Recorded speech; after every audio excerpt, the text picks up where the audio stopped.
Assalamualaikum warahmatullahi wabarakatuh. Perkenalkan, nama saya Muhammad Rahman. Saya dari Prodi Ilmu Komunikasi semester 5 dengan NIM B05219027. Nah, di sini saya akan memberikan sedikit pengetahuan apa sih yang dimaksud dengan media dan ruang publik itu. Yang pertama adalah media. Media itu apa sih? Media itu menurut Kamus Besar Bahasa Indonesia itu diartikan menjadi dua. Yang pertama adalah alat, yang kedua adalah sarana komunikasi. Nah, seperti contoh majalah, radio, televisi, film, poster, spanduk, dan lain sebagainya. Itu yang dimaksudkan dengan media dalam artian Kamus Besar Bahasa Indonesia. Sedangkan dalam etimologinya, kata media itu berasal dari bahasa Latin, yaitu medius, yang berarti tengah. Sedangkan dalam bahasa Indonesia, kata medium itu diartikan dengan sedang. Jadi pengertian media dapat mengarah pada sesuatu yang mengantar antara meneruskan informasi pesan dari sumber pemberi pesan dan penerima pesan. Sedangkan menurut para ahli itu, media itu adalah apabila dipahami secara garis besar, itu adalah manusia, materi, atau kejadian yang membangun kondisi dan yang membuat siswa mampu memperoleh pengetahuan, keterampilan, atau sikap. Nah, dalam pengertian ini, pendidik, bahan bacaan, dan iklim sekolah adalah disebut media.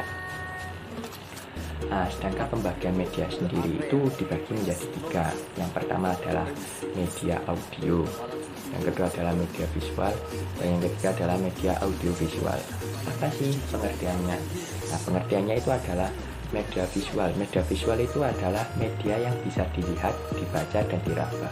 Nah, media ini itu menggunakan indera penglihat dan peraba. Seperti contoh, kita melihat foto, kita membaca koran, kita membaca majalah, kita melihat lukisan, kita melihat miniatur, kan itu bisa diraba dan juga dilihat.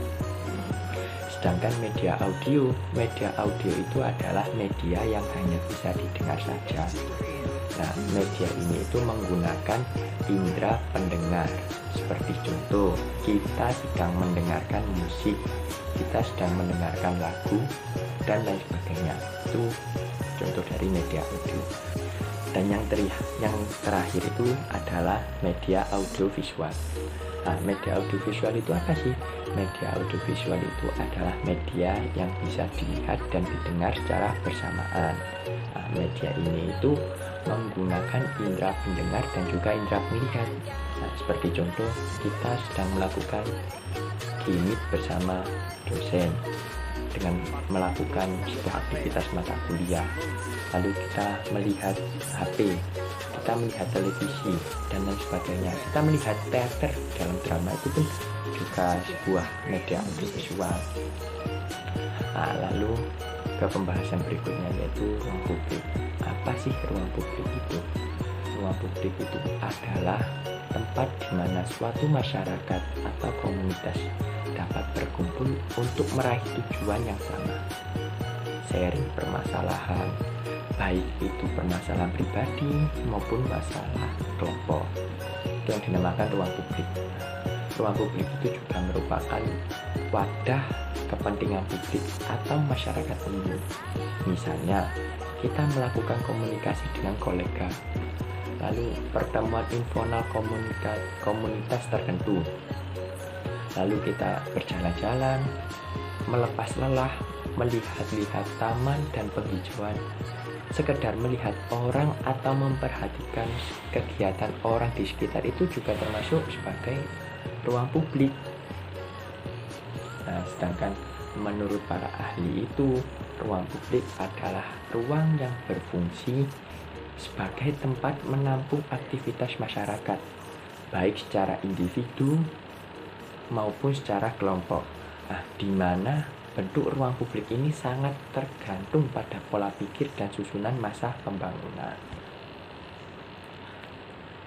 Lalu ruang publik itu dibagi menjadi 3. Yang pertama adalah ruang publik sebagai arena.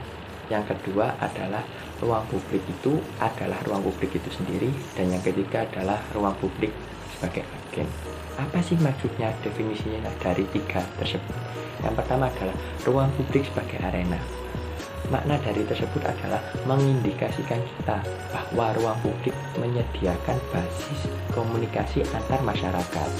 Lalu yang kedua adalah ruang publik itu adalah ruang publik itu sendiri.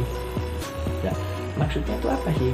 Maksudnya adalah kita mengindikasikan bahwa ruang publik adalah aktor penting dalam menjalankan demokrasi dari tingkatan akar rumput. Lalu yang ketiga adalah ruang publik adalah agen. Maksudnya ruang publik adalah agen itu apa sih? Maksudnya adalah ruang publik adalah agen atau alat penting dalam menyampaikan aspirasi dari akar rumput menuju ke bawah. Perbedaannya, ruang publik adalah agen dan ruang publik itu sendiri adalah, kalau ruang publik itu sendiri itu dari tingkatan akar rumput saja. Kalau ruang publik itu adalah agen, adalah itu dari tingkatan akar rumput menuju yang lebih ke bawah. Mungkin itu pembahasan dari saya. Apabila teman-teman atau penonton ingin sharing dengan kita, monggo bisa komen di bawah, akan kita bahas. Mungkin itu cukup dari saya. Ihdinas siratal mustaqim. Wassalamualaikum warahmatullahi wabarakatuh.